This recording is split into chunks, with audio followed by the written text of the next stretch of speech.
तो आज बेनोलिम कॉन्स्टिट्यूएंसी में यहाँ के जो ब्लॉक प्रेसिडेंट है हमारे कीत जी, उनके नेतृत्व में जो संगठन यहाँ पे उन्होंने बनाया है, वो संगठन कैसे चल रहा है और यहाँ की जो प्रॉब्लम्स है वो देखने में आई थी।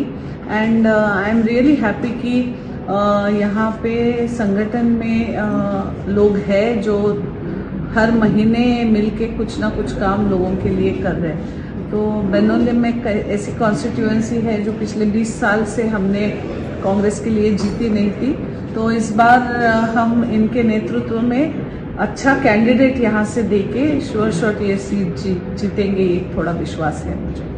इस 2027 में अलायंस होएगा क्या, कांग्रेस का सीट यहाँ पे रहेगा? अरे भैया, उसके लिए तो अभी टाइम है, मतलब 2 साल है अभी। अलायंस वगैरह होगा नहीं होगा ये बातें तो जैसे इलेक्शन फेज स्टार्ट होगा तब डिसाइड करेंगे। अभी तो हम संगठन बनाने के लिए यहाँ पे आए हैं और संगठन पहले मजबूत करते हैं। अगर संगठन ही नहीं रहेगा तो क्या इलेक्शन और क्या अलायंस और क्या क्या। लेकिन ये कांग्रेस का बाला किला है, बाले किला है कांग्रेस का, और वो कांग्रेस रिटेन करेंगी इस बार। जो इस लोगों का वही है, उन लोग का एक्सपीरियंस बहुत है यहाँ पे, तो उन लोगों ने अपने हिसाब से जैसे संगठन में और नए औरतें हो या महिलाएं हो या युवा वर्ग हो, उनको कैसे जोड़ा जाए।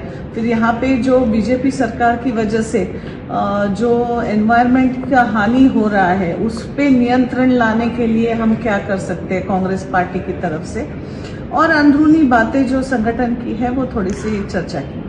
नहीं, कैसे होता है ना, जब जीत के आते हैं तो सब लोग हम करने बोलते आते हैं, और जब हारते हैं तो अपने भी हाथ छोड़ के चले जाते हैं। तो आप और हम तो साथ में इंडिया अलायंस में हैं, बट यहाँ पे गोवा में आप हमारे साथ नहीं हैं, और अगर वो इतना उनकी ही वजह से अगर आप आए हैं तो 16,000 कांग्रेस का जो बिल्डअप है यहाँ का, वो मानती हूँ उनका कंट्रीब्यूशन होगा थोड़ा बहुत, नहीं ऐसे नहीं, पर कांग्रेस की संगठन भी काफी बाले किले जैसी स्ट्रांग है यहाँ पे।